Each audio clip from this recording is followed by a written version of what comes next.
안녕하세요. 경제통통 희망팡팡 애니숙입니다. 오늘은 대학에 대해서 얘기를 나눠볼 텐데 이제까지하고 다르게 이 부분에 대해서는 저도 여쭤볼 것도 많고 그 사석에서 논쟁도 많이 한 주제라 좀 대담 형식으로 진행을 할까 합니다. 오늘 나오신 분은 우리나라 노동정책 그리고 교육정책 이쪽에서 완전 꼭대기에 계신 서울대학교 경제학과의 김대일 교수님 모셨습니다. 네, 안녕하세요. 반갑습니다. 제가 그럼 첫 번째 질문 할게요. 지금 우리나라의 이 반도체 산업이 전 세계적으로 지금 인프라 산업이라고 얘기를 하는데 인력이 엄청나게 모자란다고 얘기를 하거든요. 네. 그래서 이번에도 반도체 그 대책을 만들 때 인력 양성이 굉장히 이슈가 됐어요. 근데 젊은이들이 대학을 나와서 지금 노동시장에서 일자리를 못 찾고 있는데 왜 반도체 인력을 대학에서 양성을 이때까지 안 했느냐. 그러니까 정원 조정을 왜 못 하느냐 이 문제거든요. 어떻게 생각하세요, 선생님? 정원을 못하는 이유는 이제 두 가지 차원이 있는데요. 일단 교육부에서 대학의 정원을 통제를 하고 있기 때문에 반도체 학과라는 걸 좀 늘리고 그러고 싶어도 좀 어려운 부분이 있고, 그러면 주어진 정원 하에서는 내부에서 특정 부문을 늘리기 위해서는 다른 부분의 정원이 줄어야 되는데, 아무래도 이제 그 교수들의 이해관계가 좀 충돌하는 부분이 있고, 그러다 보니까 이제 그게 내부적으로 좀 어려운 부분들이 많이 있었습니다. 근데 국민들 입장에선 학생들을 지금 밖에 나가서 일자리도 못 얻을 게 분명한 학생들을 그렇게 양성을 하는 것보다 당연히 학교 안에서 이 학과 조정을 해야 된다고 생각을 하거든요. 네. 근데 지금 기득권 때문에 안 된다고 지금 말씀을 하셨는데 그렇게 내버려도 되는 건 아니잖아요. 그런 건 아니죠. 그래서 기본적으로 사실은 이제 사립대학에서는 네, 조금 느리지만 지금까지 점진적으로 계속 하고 있고, 그런 식으로 이제 정원 조정이 일어나고 있는데, 이 국립대학이나 이런 부분에서는 조금 그런 게 더 어려운 측면이 있습니다. 사실은 국립대학은 기초학문을 좀 양성한다는 측면에서, 그러니까 지금 말씀하신 조금 취직이 어려운 부분이라고 하더라도 기초학문이니까 양성을 해야 되는 측면이 있지만, 그럼에도 불구하고 이제 그런 게 좀 어려웠고, 그러다 보면은 어떻게 보면은 이제 국립대학에서도 그런 조정이라는 게 중요하지만 사립대학에서 조정이 굉장히 쉽게 일어날 수 있도록 풀어주고, 국립대학은 아예 기초학문을 양성하는 쪽으로 정책 방향을 완전히 바꾸는 것도 좋다고 생각합니다. 근데 지금 말씀하신 것은 어쨌든 사립대학하고 국립대학을 좀 구별지어서 말씀을 하신 거잖아요. 그 정말 좋은 말씀하셨는데 저희가 보니까 서울대학은 지금 1년에 올해 그 나라로부터 5천억 정도를 지원을 받았어요.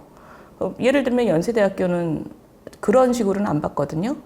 그러면 그 5천억으로 그냥 출연금으로 뭉탱이로 받은 대신 서울대하고 연세대하고 공적으로 무슨 역할이 다르냐. 국민들이 지금 볼 때 서울대학이 얼마나 공적인 역할을 하기를 1년에 5천억을 뭉탱이 돈으로 일단 받고 시작하냐. 어떻게 생각하세요?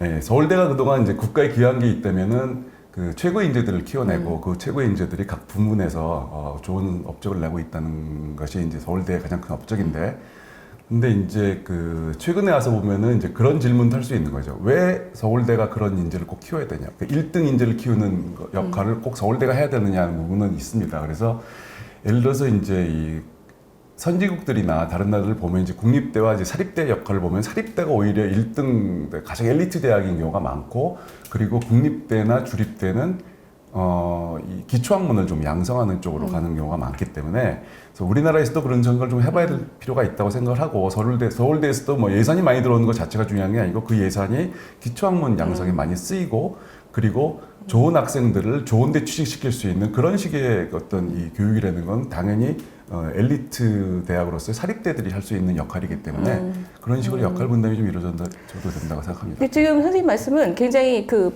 공적인 역할을 기초학문의 양성이라는 것에 초점을 맞추시고, 서울대는 국립대로서 그런 역할을 하면 된다. 굳이 1등일 필요는 없다. 이렇게 말씀을 하셨는데, 저는 사실 거기도 약간 좀 불만이 있는 것이, 지금 서울대학교 졸업식을 가보면 전국에서 가장 잘 사는 사람들이 모여 있어요. 그런데 등록금은 지금 서울대 등록금이 연세대 등록금의 한 반 정도 되거든요. 그럼 이게 도대체 뭐냐 이런 생각이 드는 거예요. 그러니까 제 말씀은 뭔가 공적인 역할을 해야 된다라는 서울대가 5천억이나 그렇게 1년에 뭉태기로 받는 서울대는 어떤 사회적인 통합에 좀 좋은 역할을 해야 되는데, 그러기 위해선 지금보다 훨씬 더 학생들을 뽑을 때도 굉장히 뭔가 좀 사회 균형, 선생님 말씀대로 굳이 1등일 필요가 없다면 뭔가 좀 사회 통합에 기여하는 방식으로 학생들을 뽑는 네. 게 중요하지 않을까? 이런 생각이 들어요. 어때요? 예, 그래서 사실은 서울대가 그동안 어떤 노력을 해왔냐면은 지역균형 선발을 좀 늘리고, 그동안 말씀하신 것처럼 이제 부잣집 학생들이 들어오는 이 정시나 일반 수시보다는 지역균형 쪽을 늘리고 있었습니다, 사실은. 늘리고 있었는데, 최근에 일련의 사태를 통해서 갑자기 정시를 늘리라는 이제 정부의 방침이 바뀜에 따라서 지역균형을 늘리던 거를 다시 못 늘리고 정시를 늘리는 약간 웃지 못할 해프닝이 벌어졌는데, 결과적으로 이제 말씀하신 대로 부잣집 애들이 들어오는 거는 어떻게 보면 입시 제도가 잘못됐기 때문에 그렇죠. 이제 그런 문제고, 제가 수업 시간에 학생들한테 그런 얘기를 합니다. 니들한테 왜 국민들이 세금을 대야 되느냐. 세금을 받고 교육받았다는 걸 항상 머릿속에 넣고 나가서 행동할 때 좀 국민들한테 보답하는 방식으로 행동을 해야 된다라고 얘기를 하는데, 그거는 뭐 그때뿐이고 사실은 그게 물론 이제 학생들이 그런 말을 잘 들어요. 성적은 잘 받아야 되니까. 근데 나중에 이제 졸업하고 나면 어떻게 되는지 모르겠습니다만 그런 문제가 있는 다양한 거죠. 졸업생이 예. 있겠죠, 그죠? 근데 지금 그 말씀 이제 입시 제도는 좀 이따 다시 예. 여쭤보고 조금 전으로 돌아가면 아까 말씀하실 때 서울대학교 안에 학과 조정이 잘 안 되는 거, 이거 뭐 어느 학교나 마찬가지지만 이 문제는 좀 기득권 문제가 있는 것이고, 그래서 뭔가 반도체 학과를 따로 만들어 달라, 이게 지금 대학들의 요구거든요. 안에서의 이해 조정할 필요 없이 추가적인 과를 만들어 주도록 수도권 대학 정원 자체를 올려주면 그러면 잘 쓰겠다. 근데 이렇게 되면 지금 학생들 수는 이렇게 줄어드는데 그 지방 대학은 다 문 닫으라는 얘기거든요. 선생님 이건 어떻게 생각하세요? 뭐 중요한 이슈긴 한데, 예를 들어서 우리가 균형 발전을 얘기를 하면 지방이 잘 사는 게 중요하지 지방 대학이 잘 사는 건 중요한 게 아니거든요. 네. 그럼 예를 들어서 어떤 지방에 반드시 대학은 꼭 있어야 된다라고 판단을 한다면, 그리고 그 대학이 살아남을 수 있을 만큼 경쟁력을 가진 대학이어야 된다고 한다면, 오히려 왜 수도권에 잘 나가는 대학들이 지방에 가서 캠퍼스를 짓는 게 왜 잘못된 건지, 그러니까 지방 대학을 살리는 것보다는 좋은 대학들이 지방으로 이전하는 것이 더 좋지 않을까, 저는 그런 생각들을 많이 하고요. 그리고 예를 들어서 그런 걸 이제 뭐 당연히 수도권에 있는 대학들은 가려고 하지 않을 테니까 갈 수 있는 인센티브로서 정원도 자율화해주고 등록금도 자율화해주고, 그리고 추가적인 뭐 과의 설치도 허용을 해주고, 그런 식으로 가면은 얼마든지 이 문제는 해결할 수 있다고 보는데, 그걸 자꾸만 지방대의 기득권, 수도권 대학의 기득권 이런 식으로 이분법으로 보다 보면은 이제 풀 수 있는 방법이 안 보이는 거죠. 근데 지금 이제 예를 들면 반도체 기업들도 반도체 인력을 고용함에 있어서 이 천안선, 그러니까 이게 요 수도권을 넘어선 곳에서는 사람을 잘 안 뽑으려고 한다고 하더라고요. 그래서 사실은 이제 수도권의 정원을 올려주는 게 지방대에 이제 몰락으로 직접 연결되는 건데, 선생님 말씀하신 건 지금 뭐 서울대학교, 연세대학교, 분교 이런 거를 만약에 뭐 남쪽에다 만든다 이러면 그 문제는 좀 해결이 될 수 있다, 이런 말씀이신 거죠? 예, 거기에 이제 분교라고 하면은 지금 인식이 분교가 약간 좀 메인 캠퍼스보다는 떨어지는 학과 이런 식으로 생각하는 경우가 있는데, 그게 아니라 그 어떤 특정 반도체, 전자공학에 특화된 클러스터의 분교를 만들어주는 거거든요. 그렇다면 뭐 얼마든지 퀄리티가 유지가 되는 거고, 그리고 얼마든지 좋은 대학은 지방에 있어도 되는 거고, 거기서 교육을 받은 다음에 직장이야 뭐 이 수도권으로 올 수도 있는 거예요. 근데 지금 말씀하신 거를 이제 다르게 해석을 해보면 아마 지방대에 계신 분들은 뭐 엄청 화내고 계실 거고, 근데 그냥 그런 이해관계 없는 국민들이 들을 때도, 아니 뭐 수도권에 있는 대학은 자기 덩치 그대로 유지하면서 더 늘려가지고 지방에 내려오겠다는 거냐, 이 얘기거든요, 사실은. 그러니까 지방행 도시가 제대로 크기 위해서는 사실 대학도 있으면 좋고, 이런 거를 우리가 지방 도시가 지금 쇠퇴한다고 하니 이건 굉장히 중요한 문제인데, 그러면 아예 서울대, 연대, 고대 다 본체가 내려오면 더 좋은 거잖아요.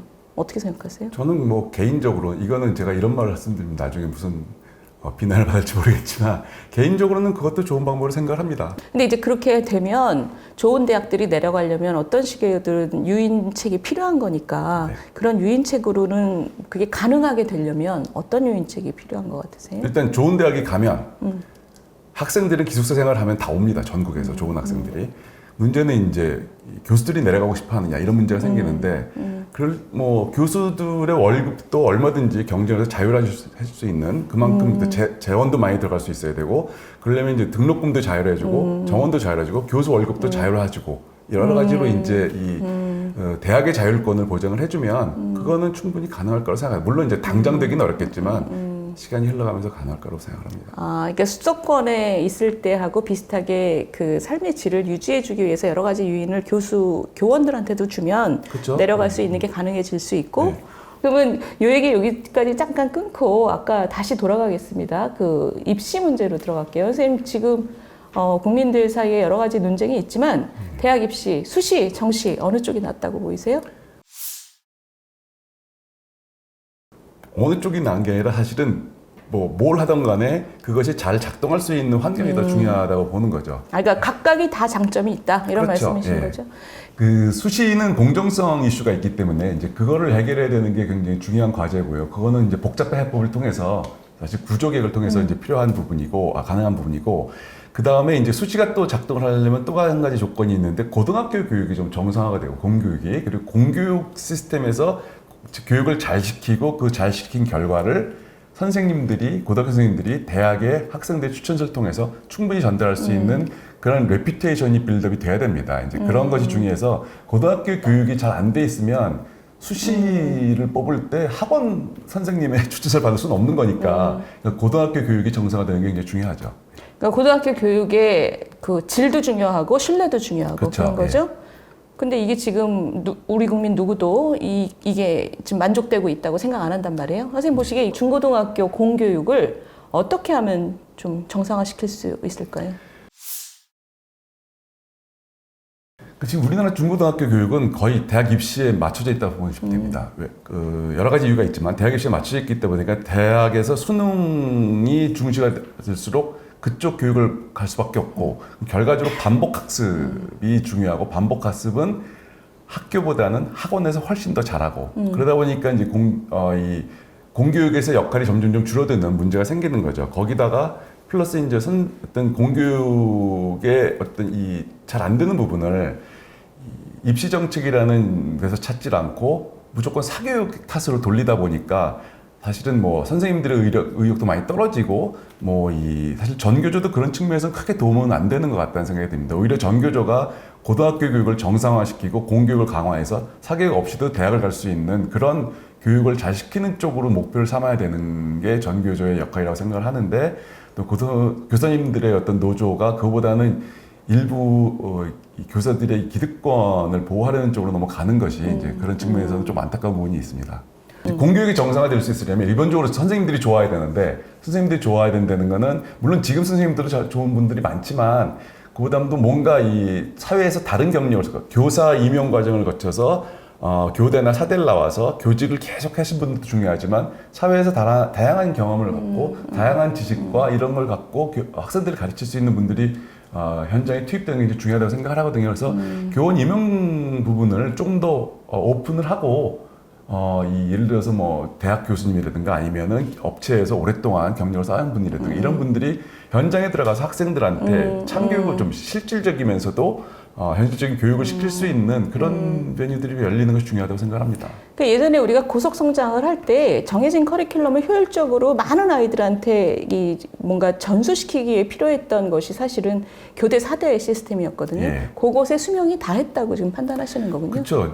지금 결국 사회가 바뀐 건데요. 과거에는 저희는 소품종 대량 생산을 하던 그렇죠. 시스템이었고요. 그렇죠. 그러니까 어떻게 보면은 비슷한 생각을 가진 비슷한 스킬을 가진 다수의 근로자들이 있는 게 중요했는데 이제는 다품종 소량 생산 시도를 갔기 때문에 그렇지만 각자의 개성과 창의력이 중요하거든요. 근데 지금처럼 수능도 그렇고 고등학교 교육도 똑같은 지식을 계속 반복 학습시키는 그런 교육이기 때문에 그것이 지금 현대 시대에는 맞지 않는다고 봅니다. 그러니까 다양한 백그라운드를 가진 전문인들이 교직에 대한 기본적인 어떤 재교육을 통해서 중고등학교에 가서 아이들을 가르칠 수 있는 예를 들면 저나 선생님 같은 분들도 이제 약간의 재교육을 통해서 교육에 대한 아이들을 가르칠 수 있는 이런 시스템을 지금 생각하고 계신 거죠? 그렇죠. 그리고 그런 것이 대학에 가는데 도움이 될 수 있어야 되죠. 그렇죠. 대학에 가는데 도움이 안 되면 학생들은 또 안 듣거든요. 근데 선생님 좀 전에 말씀하신 이 소품종 그러니까 굉장히 다양한 사람들이 필요하고 다양한 제품들이 만들어지는 경제인데 그러면 대학에 안 가도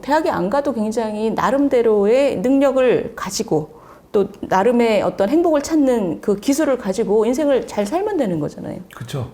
그러면 지금 대학에 모든 것이 맞춰져 있는 것 자체는 좀 수정돼야 되는 거죠. 거죠. 그런 거죠. 네, 그러니까 대학에 가고 싶은 아이들을 위해서는 대학에 도움이 되는 교육을 하는 거고, 그렇지 않으면 그렇지 않고도 행복하게 살 수 있는 교육을 하는 거고, 그러기 위해서도 지금 뭔가 좀 다양한 백그라운드를 가진 선생님들이 필요한 거죠. 그렇죠. 전 세계 우리나라처럼 대학을 많이 가는 나라가 거의 없습니다. 거의 없고 실제 선진국들을 봐도 2년제, 4년제 합쳐서 한 50% 정도가 대부분이 많은 것 같은데 지금 우리나라는 80% 정도 되거든요. 그래서 대학을 많이 갈 필요가 없고 중고등학교만 나와도 얼마든지 현실 세계에서 자기가 할 수 있는 하고 싶은 일들을 할 수 있는 사회가 돼야 되고 그렇다면은 중고등학교에서 무슨 맨날 뭘 외우는 교육보다는 이 사회를 살아나가는 교육도 해야 되는 거고요.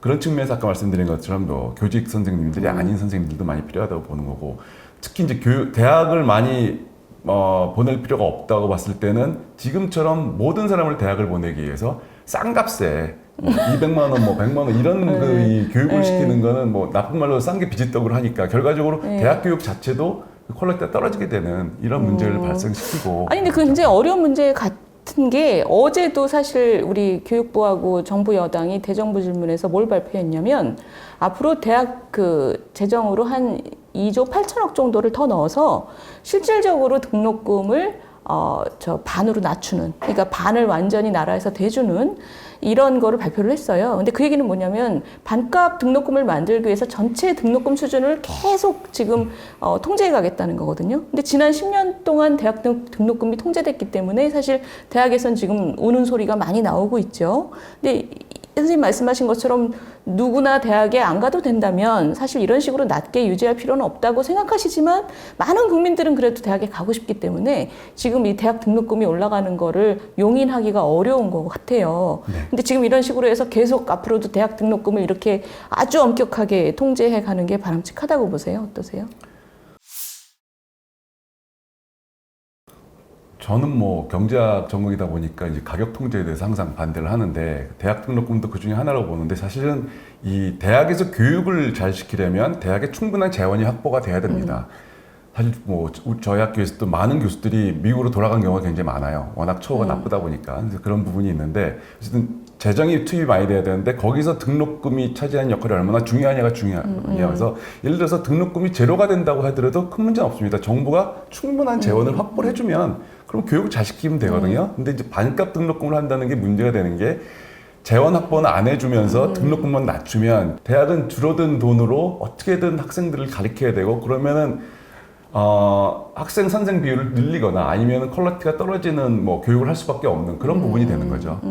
그래서 반값 등록금이 그 자체가 어떻게 보면은 이 중요한 이유는 우리나라에서 등록금에 의존하는 대학들이 많기 때문에 그 등록금이 줄어들면 대학 재정이 나빠진다는 그런 문제가 생깁니다. 그러니까 이것도 역시 이런 우리나라에서 갖고 있는 퀄리티의 대학을 위해서 국가의 세금을 얼마나 그 우선순위를 부여하면서 많이 쓸 것이냐에 대한 사회적인 합의의 문제네요. 그렇죠? 네, 그렇죠. 선생님 지금 말씀하신 것까지 이렇게 해서 뭔가 지금 대학에 몸담고 계신 입장에서 대학 교육의 그 질과 그리고 접근성, 사회 통합의 기여, 그리고 제일 중요한 건 이 젊은이들이 대학을 졸업하고 나가서 자기 인생을 경영할 수 있도록 일자리 접근성이 있어야 되잖아요. 이런 것들의 목표를 만족시키기 위해서 지금 어떤 게 가장 중요한 그 방식일까? 거기에 대해서 한마디 이제 마무리 삼아서 한번 해주시죠.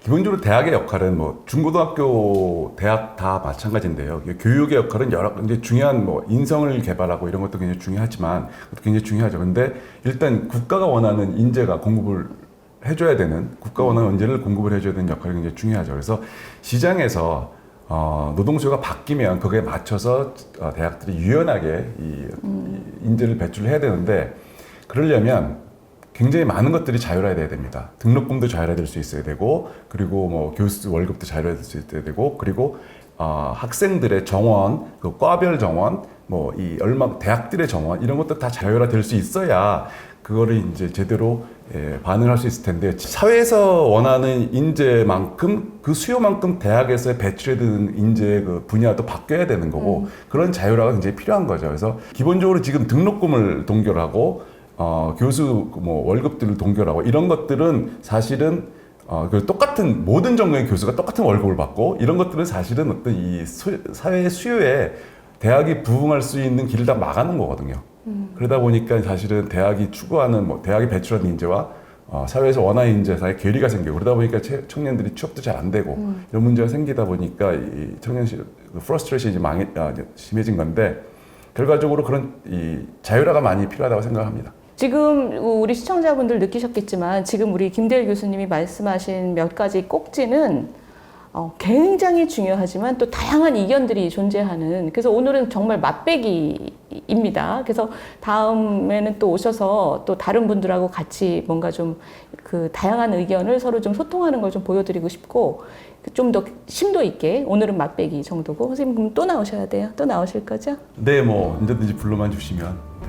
네, 오늘 김대일 선생님 모시고 이 맛배기 교육, 그 대학 교육에 대해서 말씀 나눠봤습니다. 너무 감사합니다. 네, 맞습니다.